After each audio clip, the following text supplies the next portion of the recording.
तीन कम्युनिस्ट पार्टियों के विलय के बाद सीपीआई-एमएल मास लाइन का किया गया गठन। प्रदीप सिंह ठाकुर को चुना गया सीपीआई-एमएल मास लाइन का पहला राष्ट्रीय महासचिव।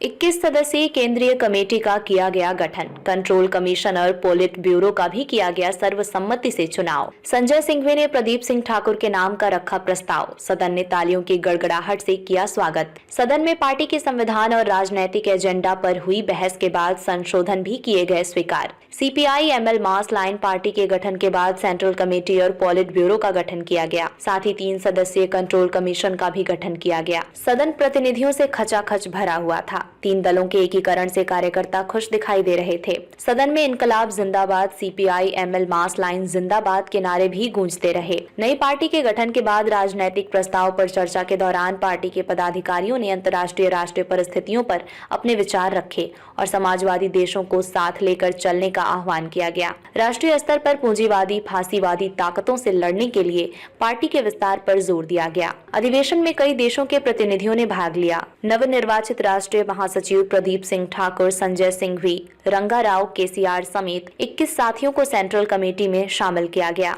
सभी सदस्यों ने आम राय से प्रदीप सिंह ठाकुर को पार्टी का राष्ट्रीय महासचिव चुना, जिसका अधिवेशन में मौजूद प्रतिनिधियों ने समर्थक किया। दिल्ली राज्य कमेटी की तरफ से विमल त्रिवेदी, उमाकांत, उदय झा, हर्ष मेहता, आरपी सिंह, राकेश रागी और राकेश श्रीवास्तव ने प्रतिनिधि के रूप में भाग लिया। खम्मम के कला केंद्रम से देखिए अधिवेशन की पूरी report.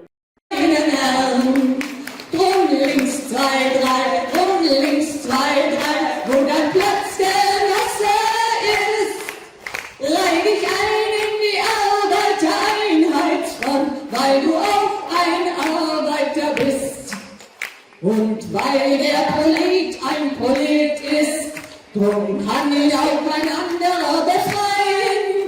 Es kann die Befreiung der Arbeiter nur das Werk der Arbeiter sein. Drum links 2, 3, drum links 2, 3, wo dein Platzgenosse ist, reih dich ein in die Arbeitereinheitsfront, weil du auch ein Arbeiter bist.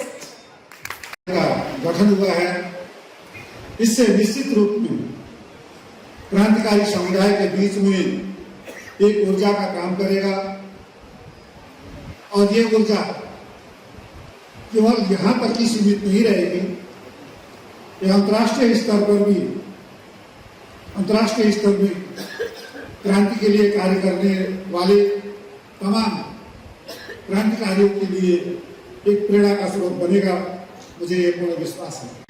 वो गरीब देशों पे भार डाल देते हैं, जो गरीब देश हैं वो वहां पे अमीर गरीबों पे भार डाल देते हैं।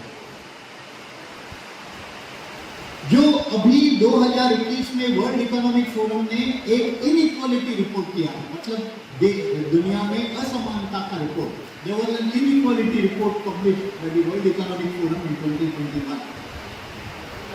उससे टॉप 10% पॉपुलेशन का 52% इनकम और 76% वेल्थ, ऊंचे 10% पॉपुलेशन के पास 56% इनकम और 76% पूरी संपत्ति, and the bottom 50% got only 8.2% of the income and 2% of the wealth. So bottom नीचे का 50% जो है उनके पास सिर्फ 8.2% वेतन है और सिर्फ 2% संपत्ति।